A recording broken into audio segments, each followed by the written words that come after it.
Insukya.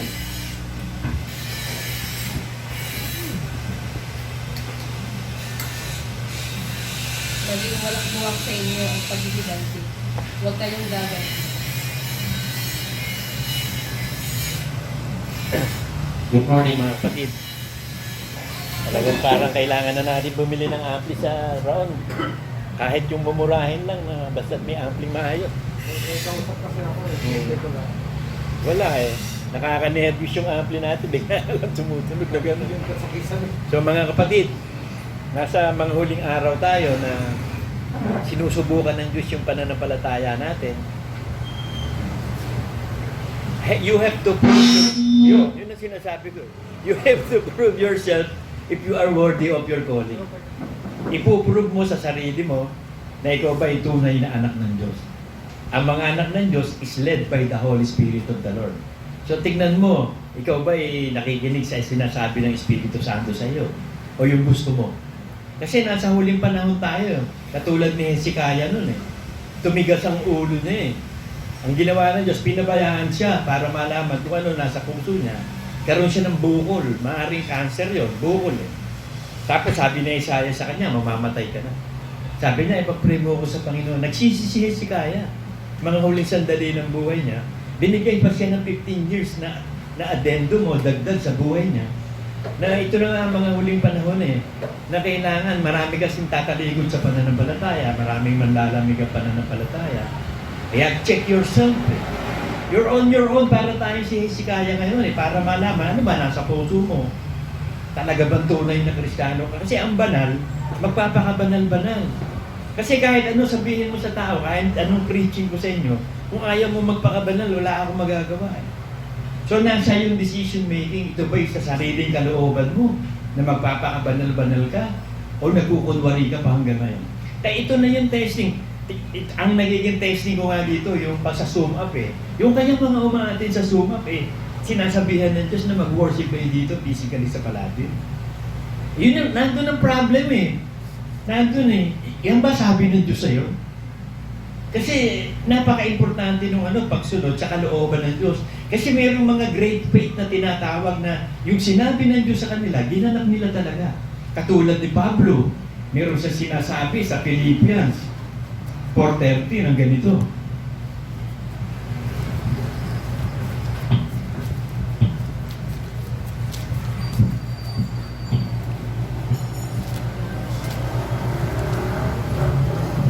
Lahat ng mga bagay ay aking magagawa doon sa nagpapalakas sa akin. So lahat ng mga gusto ng Diyos na sinasabi sa iyo, magagawa mo. Because Jesus is in you. Yung si Pablo, greatest faith si Pablo, may isa pang greatest faith si Abraham sa Genesis 22:8. Alam natin na istorya nito eh. Bakit naging great faith talaga eh. Sinasabi ng Panginoon sa kanya, ialay mo si Isaac. Diray mo, yun na nga yung pinanganak nga yun eh, na talagang sa baog pa nagmula eh. Tapos papapatay lang. Pero payag si Abraham, gaano katindi ang faith ni Abraham na papayag siyang iyoban si Isaac. Pero kita mo ang sabi ni Abraham, God will provide. Yun ang great faith eh. Nagtitiwala siya sa Diyos na iaalay niya si Isaac and God will provide. Nagkaroon ng replacement nun eh. Kasi hindi naman papayag ang Diyos na mamatay yung matuwid eh. Pinalitan niya yun ng ng tupa eh. Sabi, wag, sabi ng angel of the Lord, wag, merong ipinrovide ng Diyos dyan. Eto tupa dito. So, nangyari din yun, replacement, si Jesus Christ naman yung tupa. Imbis na tayo yung mamamatay, si Jesus Christ ang replacement natin. Siya yung namatay sa krus para matubos tayo. At napakamasuro rin ng Panginoong Jesus hanggang sa Kalbaryo. Consumatumis, ganun din tayo eh, hanggang sa Kalbaryo. Hindi natin iintindihan gaano kahirap ang buhay ng pananampalataya. Ang importante, magpapakabanal-banal tayo, magsasanay tayo sa kabanalan. Kasi minsan lang ang buhay. Hindi naman ito mauulit eh. Kapag tumalikod ka, hindi ka naman nalulugdan ng Diyos. What's the use ng buhay mo sa lupa kung hindi mo pa itotodo? Ba't hindi ka pa magpapakabanal-banal? Banal ka na nga eh. Ang banal, magpapakabanal-banal sa huling panahon. Pero ang masama, gagawa ng may kasamaan. At hindi makakaunawa. Tayo, nauunawaan natin ang will of God eh. Nakakatakot kasi pwede ka pang itapos, sabi, marami sa kaharian ng Diyos ang magdadalhin doon sa kadiliman eh. Kaya huwag kang magyabang na ikaw ay Kristiyano ka. Hindi yung tumatawag ng Panginoon, Panginoon ang papasok sa lahat, yung sumusunod sa kalooban ng Ama. At ang kalooban ng Ama, come from the Word of God, come from His mouth. Yung tinatawag na pakikipag-uusap ng Diyos ng personal relationship mo. Kasi ang personal relationship na sinasabi ng mga nagpipreach dyan, tanggapin mo si Kristo, birin Diyos. Ang personal relationship, meron kang ama at anak ha, nag-uusap kayo. Sinasabi ng ama sa anak ang gagawin at ang anak naman susunod sa ama. Katulad ng relationship ng Panginoong Hesus sa ama. Kinakausap siya ng ama, sinasabi sa kanya kung ano gagawin niya. At yung panghuling-huli nga, di ba, yung panghuli na nung papako na siya sa krus, ipinakita ng ama sa kanya, magaganap. Pero sabi niya, not my will, but the will of the Father. Hanggang sa kahuli-huli yung sandali. Sinunod ng Panginoon hanggang kamatayan. So kung mamatay man tayo o mabuhay tayo kay Kristo, kasi minsan hindi na uulitin ang pananampalataya.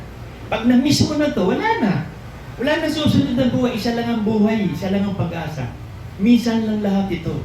Kaya nung makilala ko ang Diyos, matagpo ako, todo na lahat. Kung nagsusugal nga ako nung araw, lakas ko magtodo lahat ako magsugal ngayon pa. Kapag itinodo ko, siguradong panalo. Yung sugal nung araw, may talo eh. Halimbawa, pula-puti. Yung mga sugal nung araw, pula-puti, sa sabong. Meron o wala. Dalawa na lang yung pagpipilian mo eh. Maaaring hindi ka pa tumama eh. Ito, sigurado itong pagpiling gagawin natin. Hindi ito sugal na may talo. Parang panalo to, nasa yung decision making. Kung ikaw ba ay magtitiwala sa Diyos ng lubot, ibibigay mo buhay mo, susunod ka sa lahat ng kalooban ng Diyos, nakakasigurado kang ligtas ka.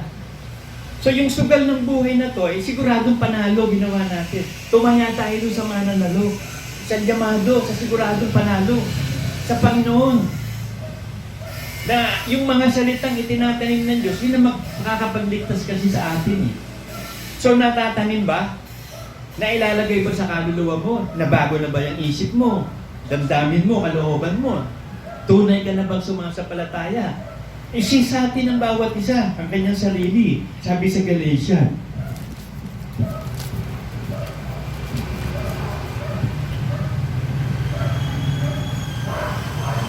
Galatians 6:4. Ngunit siyasatin ng bawat isa ang kanyang sariling gawa. At kung magkagayon, magkakaroon siya ng kanyang kapurihan tungkol sa kanyang sarili lamang at hindi tungkol sa kapwa. So magkakaroon ka ng kapurihan sa sarili mo. Worthy of my calling pala itong ginagawa ko. Kasi you have to prove unto yourself worthy of your calling. Patutunayan mo sa sarili mo. Kasi ang Diyos, alam niya kung sino talaga tayo eh. Alam niya yung nakasulat sa aklat ng buhay. Ikaw, pwedeng burahin eh. Di ba sabi nga ni Moses, Panginoon, kung hindi mo patatawarin na kasalanan ng bayan, burahin mo pangalan ko sa aklat ng buhay. Sabi ng Diyos sa kanya, hindi ko binubura ang pangalan ng mga sumusunod ka. Yung hindi sumusunod, yun ang buburahin ko ang pangalan sa aklat ng buhay. So, ano gusto mo? Mabura ba ang pangalan? Nakasulat na, tulad ni Lucifer. Nasa langit na eh, nabura pa yung pangalan niya dun eh. Ikaw ba, o ano, papunta pa lang tayo dun. Nakasulat na sa aklat ng buhay pangalan mo. Papayag ka ba mabura pa? Siguraduhin mo na. Kung ikaw ay marunong at matalino, siguraduhin mo. Magsigurado ka. Kaya nga naging mandaraya ako sa sugal ng bata. Gusto ko siguradong panalo eh. Mandaraya ako eh. Gusto ko panalo eh. Naging ganyan si Jacob. Si Jacob naging matalino. Alam niyo yung istorya ni Jacob, di ba? Hindi naman siya panganay eh. Kasi ang panganay ang pinagpapala ay ng ama niya eh. Kaya tayo mga panganay na iglesia pinagpala, iniligtas tayo ng angel of death, di ba? Sa Passover, at pinatay yung mga panganay ng mga Ehipto. Kasi kinakailangan kasi ang pagpapala sa mga panganay eh. So ano ginawa ni Jacob? Di naman siya panganay. Kumukambal si Esau, di pa nung ipinanganak si Esau, habol-habol ka agad ni Jacob yung sakong. Gusto mo umu-overtake eh. Sanggol pa lang, may anointing na si Jacob na kailangan ako panganay. Pero nagkaroon ng legality. Legal yung pagkakakuha niya ng pagkapanganay. Hunter tong si Esau eh. Mangangasuto eh. Ito yung nanguhuli ng mga usa para kumain eh. Si homeboy yan si Jacob eh. Nananahan lang sa tolda yan. O di ba, pagod na pagod nun si Esau. Nanlalambot dahil pagod eh. Nangahanting eh. Nagluluto ng lentils si Jacob. Yung stew na beans, red beans, ay di nakita ni kung mo nanlalambot gutom, pwede mong pakainin mo kanya. O di naging matalino si Sanggol pa lang, umaagaw na ng birthright eh. Sabi niya, pakakainin kita sa isang kondisyon. Ako yung panganay. Ano sabi ni Isaac? Ay, baliwala naman yan. Kaysa na mamatay ako sa gutom, sige, ikaw ang panganay. Binaliwala ni Esau ang pagpapala ng Diyos bilang panganay. Pumayag siya kaya legal eh. Hindi nandaya si Jacob. Naging marunong siya, naging matalino siya. Ganon din tayo. Tayo yung mga panganay ng iglesia, sabi sa Hebrews 12:23. Sa mga pulong ng iglesia ng mga panganay, na ang pangalay natala sa langit. So pag na-born again ka, binibilang kang panganay. Yung tunay na born again, itinatala ang pangalan mo sa langit. Huwag mong payagang mabura. Do not grieve the Holy Spirit of the Lord. Prove to yourself worthy of your calling. Huwag mong patayin ang apoy ng Espiritu. Nasa decision mo yan eh. Kasi kahit ginawan ka ng Diyos ng kabutihan at tinalikuran mo siya, itatahwil siya na magpakailanman. Buti nga si Solomon hindi natakwil, pero sinabi ng Diyos sa kanya yun sa 1 Chronicles 28. Sinabi niya na ikaw, Solomon, sinusuri ko puso't isip ng mga tao. O ako itatakwil mo, itatakwil kita magpakailanman. So ganun eh. Nakikita ng Diyos ang puso natin eh. So, to the last drop of our blood, malalaman ng Diyos at malalaman mo kung totoo ka sa sarili mo. Minsan nga lang ang faith, ba't di mo pagawin totoo? Sabi sa Jude 3.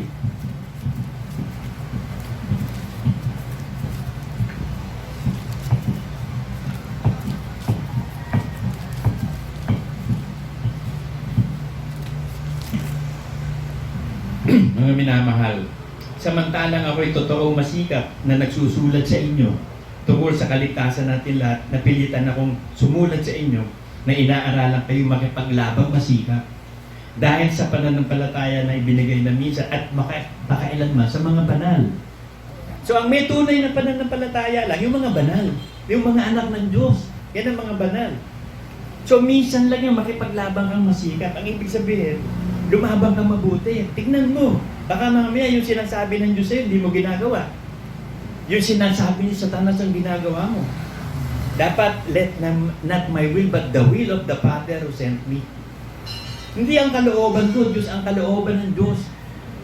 So maliligtas ka kung kalooban ng Diyos ang gaganapin mo. Nananatili ka sa aral ni Kristo. Dumadaan ka sa daan patungo sa Ama. Wala na may ibang daan eh. There is only one way to the Father, that is through Jesus Christ. Word of God. So nasa panahon tayo na kailangan may victorious faith ka. Sabi ng Mark 9:23.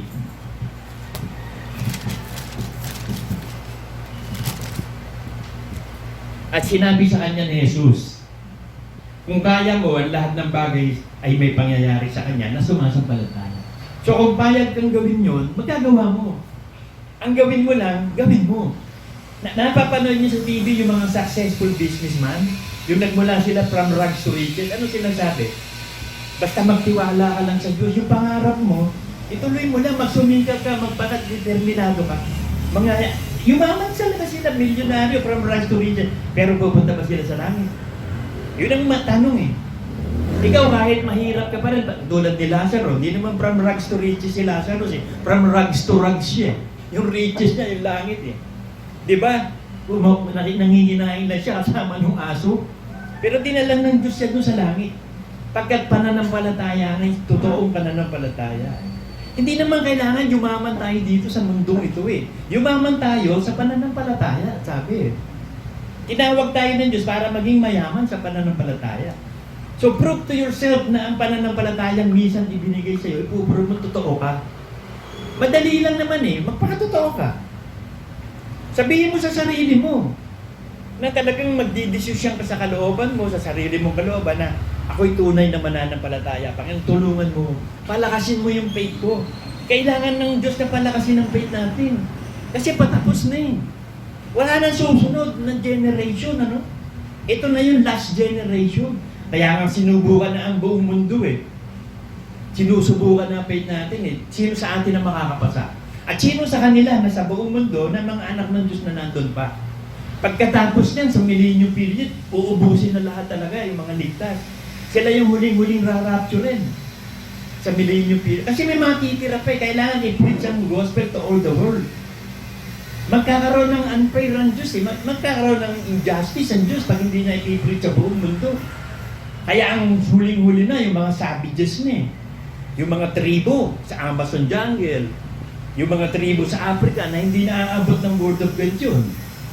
So, maaabotin nyo ng mga manggagawa ng Diyos sa panahon ng milenyo para wala masasabi tao na hindi ko naman narinig ang kaligtasan din.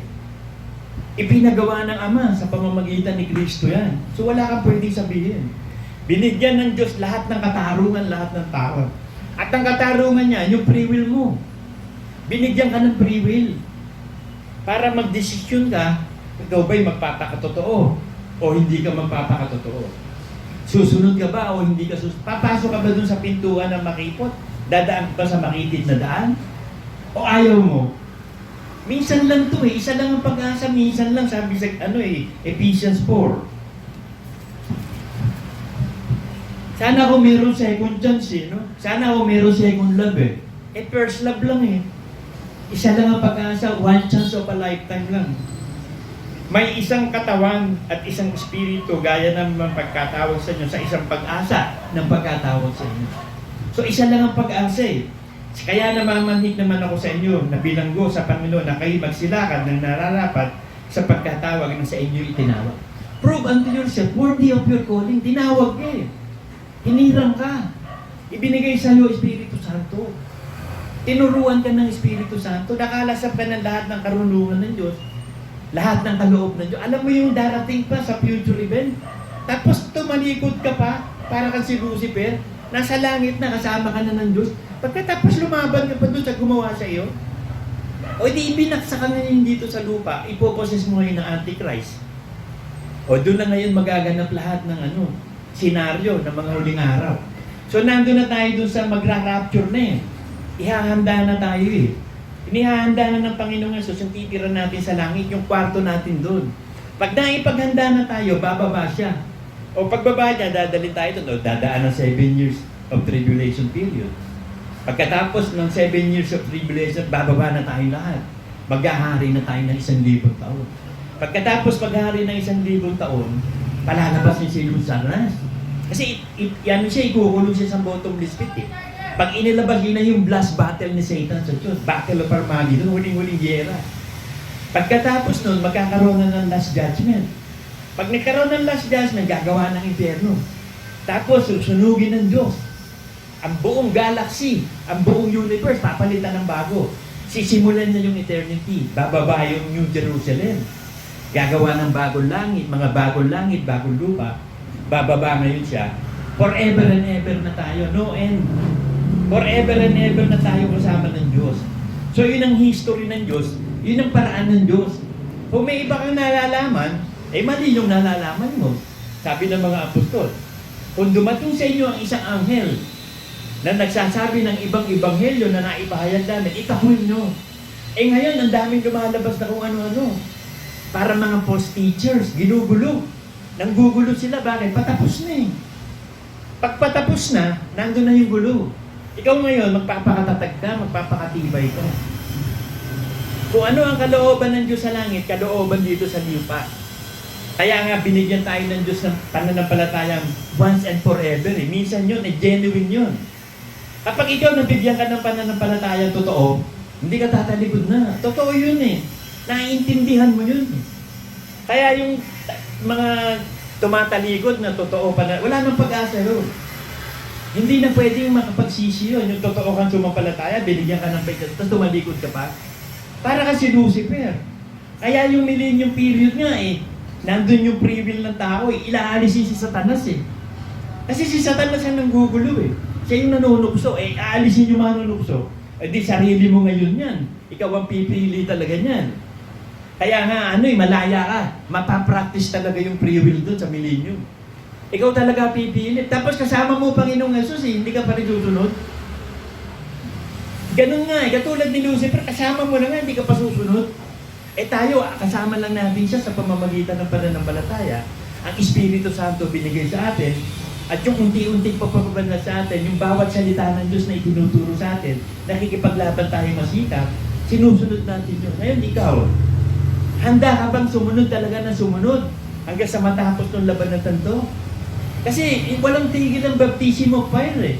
Habang nabubuhay tayo, tuloy ang baptismo pagkasabi, huwag mong papatayin ang apoy ng Espiritu Santo. Kasi yung apoy ng Espiritu Santo, yun yung baptismo ng apoy. Huwag mong papatayin yan, maging siyalus ka. Huwag kang maging si Judas na siyalot nga, pero hindi naman siya siyalus. Siyalot yan si Judas eh. Terorista yan eh.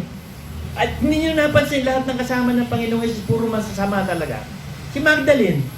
So ano i-chismis ng mga tao sa paligid? Eh yan naman, ang kasama niya, prostitute. Walang kwentang tao yan, di ba? O persecuted. Hindi nila alam na ang kinukuha ng Panginoon, yung mga makasalanan nagsisi. O si Judas, terorista yan, kaya lang talagang kinuha niya yung role na siya yung katulad ni Satanas. Pinagbili si Jesus Christ. For 30 pieces of silver lang. Asyadong ang cheap naman ito si Judas. Pero nung ma-realize niya na mali yung ginawa niya, useless na pera. Di ba si Loli niya, ay tanggapin, ibinato niya. O di, ginawa na lang ng libingan ng mga strangers. Yung perang 3 pirasong tila, ibinili ng lupa ng mga Pariseo, lahat ng namamatay na strangers, libingan yun. Ganun na lang ginawa para blood money yun eh. Galing sa sama yung pera na yun. So, kaya sabi ng Panginoong Jesus, pumunta ako rito para pagalingin ko yung may sakit. Yung mga walang sakit, paano ko pagagalingin eh? Magaling na yun. Yung tingin nila, magaling na sila, paano? Hindi na nila kailangan ng Diyos. Yung matuwid, hindi na nila kailangan tuwid sila. Samantalang sabi ng Diyos, walang matuwid. Tapos ikaw sasabihin mo, matuwid ka. Wala nang matuwid eh. Lahat nga makasalanan. Sabi mo, hindi ka makasalanan. Parang si Trump. Napanood ko yung video, sabi ni Trump. Wala daw siyang kasalanan. Malinis yung pagkata. Walang kasalanan eh. Sabi nga na Diyos, pag sinasabi mo wala kang kasalanan, sinungaling ka kaagad eh. Tayo, lagi tayo nagpapakumbaba. Lahat ng Word of God, nagsusumikap tayo sundin to. Yun ang great faith eh. Sabihin mo lang, sabi ng centurion, di ba? Panginoon, huwag na ho kayong pumunta, hindi ako karapat-dapat na pumasok kayo sa bahay namin. Sabihin nyo lang ang salita, sumasampalataya ako. Sabi ng Panginoon, wala akong nakitang great faith sa Israel na katulad ng pananampalataya ng centurion. Sabihin mo lang, kasi nasa authority din siya, alam na yung authority. Pag sinabi niya sa sundalo, punta ka doon, humukong tubig, pagka humukong kape. Susunod yun, kaya sabi niya, sabihin mo lang. Kaya itong Word of God binigay sa atin. Itong Word of God, sapat na sa atin. So, hindi na natin kailangan na matatalinong libro. O sinasabi ng mga mahuhusay ng mga genius na mga tao. Hindi na, sapat na Word of God. Sapat na itong salita ng Diyos. Hindi na natin kailangan. The Lord is my shepherd, I shall not want. Ang salita ng Diyos, ang ating mabuting pastor. I shall not want. Hindi na natin kailangan ng... Kaya nga sinunog ko yung mga libro ko nung araw. Meron pa akong kay Vincent Peale nun How to Influence Friends. Tsaka yung Total Mind Power. Tapos yung cards, mga tarot cards. Puro gusto ko rin nung katalinuhan at saka kapangyarihan eh. Pero nung ma-realize ko na sapat na ang Word of God, sinunog ko na lahat yun. May agimat din ako. Mahilig din ako sa agimat. Sinunog ko lahat yun. Para saan pa yan? Useless lahat yun eh. Aanin mo yan. Sapat na yung nasa iyo ang Diyos. Sapat na yun. Eksakto lang yun. Eksakto ang Panginoong Jesus. No more, no less. He is a perfect God. So yung chance na binigay sa atin na minsan lang, huwag mong pabayaan yun. Huwag kang magpakahangal na katulad ni Lucifer. Huwag kang magpakagago. Na sobrang talino mo, lumabas ka sa langit. Eksakto lang ang talino. Yung eksakto panlangit lang. Mga kapatid, dadako tayo sa breaking of the bread. Amen.